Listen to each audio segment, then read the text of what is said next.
మీ అందరికీ పేరు పేరున సామాజిక ఉద్యమాభివందనాలు. ఇంతకుముందు చక్కటి స్కిట్ ప్రదర్శన చేసినటువంటి మహబూబ్ నగర్ టీం వాళ్ళందరికీ పేరు పేరున సామాజిక ఉద్యమాభివందనాలు. జై భీమ్. మనందరి భగవంతుడు బడుగు బలహీన వర్గాల ఆశాజ్యోతి, పేదల పాలిట పెన్నిది, ప్రపంచ మేధావి, విశ్వ మేధావి, భారత రాజ్యాంగ నిర్మాత డాక్టర్ బాబాసాహెబ్ అంబేద్కర్ మన వెనకాల ఇక్కడ కూర్చొని ఉన్నాడు. ఆయన ముందు మనందరం కూర్చొని ఉన్నాం. సుమారుగా భూపాలన్న ఇంతకుముందు ఉపన్యాసంలో మాట్లాడుతూ ఎస్సీలు, ఎస్టీలు, బీసీలు అని మాట్లాడుతూ మన ఓట్లు మనం వేసుకుంటే మనం గెలుస్తామని భూపాలన్న అంటే తనలో ఉన్నటువంటి బాధని నేను అర్థం చేసుకున్నా ఉన్నాను. సుమారుగా 8-9 ఏళ్ళ నుంచి భూపాలన్న నాకు తెలుసు.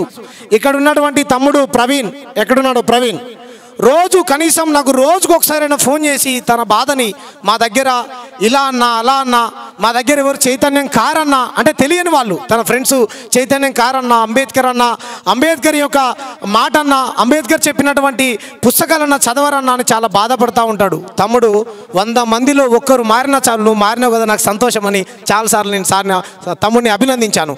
అంచేత నేనేమంటున్నానంటే మనం ఇక్కడ వేల లక్షల రూపాయలు పెట్టుకొని భూపాలన్న కష్టపడి ఇక్కడ ఉన్నటువంటి బాచుపల్లి యూత్ పెద్దలు అందరూ కష్టపడి పెట్టుకున్నారు. కానీ ఈ దేశంలో ఒక ప్రమాదం పొంచి ఉన్నది. బాబాసాహెబ్ అంబేద్కర్ని చంపేస్తామని అంటా ఉన్నారు. భారత రాజ్యాంగ నిర్మాతని తుపాకీతో బతుకుంటే మేము కాల్చి చంపుతాం అంటున్నారు కొంతమంది గూండాలు. మనం ఊరుకుందామా చెప్పండి? ఊరుకోకూడదు. కాబట్టి వాళ్ళ వెనకాల ఎవరున్నారో మీరు అందరి పసిగట్టాలి. వాళ్ళ పేర్లు కూడా నేను ఇక్కడ ప్రస్తావించదలుచుకోలేదు, ఎందుకంటే ఇది రాజకీయ సభ కాదు కాబట్టి. అంచేత ఖబర్దార్ గుండాలారా, మీరు బాబాసాహెబ్ అంబేద్కర్ని తుపాకీతో కాల్చుతామని అంటున్నారు కదా, గల్లీ గల్లీన ఒక బాబాసాహెబ్ అంబేద్కర్ని పెట్టేటువంటి ప్రయత్నం ఈ బాచుపల్లి నుంచే మొదలవుద్ది. ఇక్కడ కూర్చున్నాడు మా బాబాసాహెబ్ అంబేద్కర్, అక్కడ నిలబడ్డాడు మా బాబాసాహెబ్ అంబేద్కర్. పార్లమెంటులో బాబాసాహెబ్ అంబేద్కర్ ఒక విగ్రహం ఉంది కదా, పోయి నీకు చేతనైతే కూల్చుపో అని చెప్పేసి మేము సవాల్ విసిరాం. అంచేత మన శత్రువులు ఎవరో, మన మిత్రులు ఎవరో, ఎవరికి మనం ఓటేస్తున్నామో తెలుసుకోవాల్సినటువంటి అవసరం ఉన్నది. భూపాలన్న లాంటి వ్యక్తులు మరి ఇక్కడ రాజకీయంగా నిలబడ్డప్పుడు మనందరం అండగా నిలవాల్సినటువంటి బాధ్యత ఉన్నది. ఇంతకుముందు శరత్ అన్న పెద్దలు చాలామంది మాట్లాడుతూ డబ్బులకో లేకపోతే మద్యానికో రకరకాల వాళ్ళు ఏదో ప్రలాభాలు పెడితే వాళ్ళ దగ్గరికి పోకుండా ఇక్కడి నుంచే ఒక రాజకీయ విప్లవం, ఒక సామాజిక విప్లవం మన కోసం పనిచేసినటువంటి నాయకుడిని మనందరం గుండెల్లో పెట్టుకున్నట్టయితే మనందరి అసమానతలు తొలగిపోతాయని మీ అందరికీ మనస్ఫూర్తిగా కోరుకుంటూ, పొద్దున్న లేసి ఇక్కడ మా అన్నలు పనికి వెళ్తారు. మీ అందరి కోసం చిన్న పాట పాడతా, తమ్ముడు పాడమన్నాడు కాబట్టి.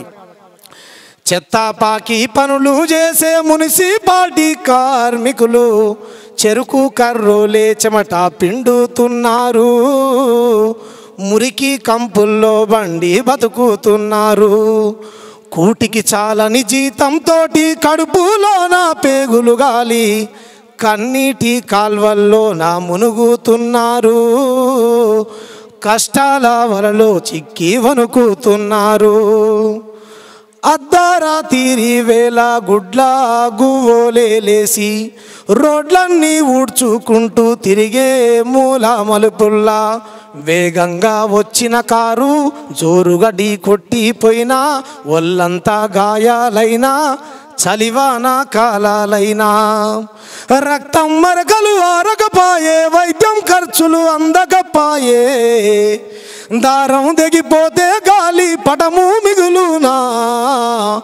ఆధారం రక్షణ లేని బ్రతుకులు నిలిచేనా, అటువంటి నా మాలమాదిగ బ్రతుకులు. కాబట్టి అంచేత మీరందరూ రాజకీయంగా ఎవరైతే మన నాయకుడు నిలబడతారో వాళ్ళకు అండగా నిలవాలని మీ అందరికీ మనస్ఫూర్తిగా కోరుకుంటూ, ఈ చక్కటి అవకాశం ఇచ్చినటువంటి బాచుపల్లి నా రక్త బంధువులందరికీ, ఇక్కడ ఉన్నటువంటి బహుజన నా రక్త బంధువులందరికీ మరి ఒకసారి జై భీమ్ తెలుసుకుంటూ థ్యాంక్ యూ. జై భీమ్.